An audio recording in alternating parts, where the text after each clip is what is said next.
छुछे होई गाल मोर बतासा सासा पपीटे रोज मोना होतासा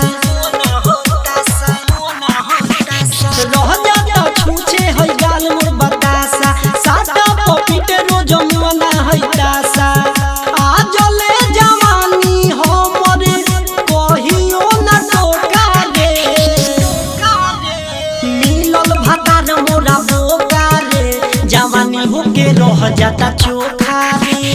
मिलल भातार मोरा बोका रे जवानी होके रह जाता चोखा रे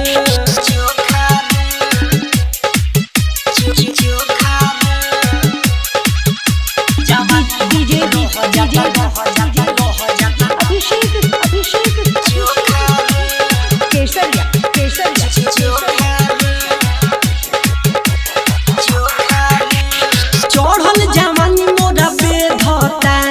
चोली के चीज भीतर छेदता का कहीं सखी अब रहल न जाला लहंगा के गिरी मोरा खेदता लहंगा के गिरी मोरा खेदता चढ़ल जवानी मोरा बेधता चोली के चीज भीतर छेदता का कहीं सखी अब रहल न जाला लहंगा के गिरी मोरा खेदता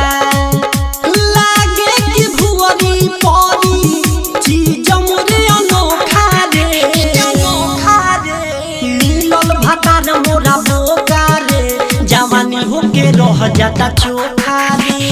मिलल भातार मोरा बोका रे जवानी होके रह जाता चोखा रे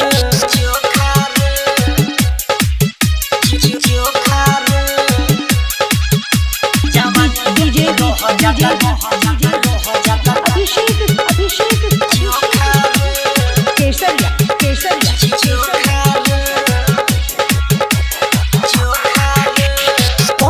सम्राट बाटे बहु कहो पलंग पर लगावे न चौ कहो राइटर अरे आयो मन से जाके खुलवाई लहंगा के लो कहो लहंगा के लो पंकज सम्राट बाटे बहु कहो पलंग पर लगावे न चौ कहो राइटर अरे आयो मन से जाके खुलवाई हम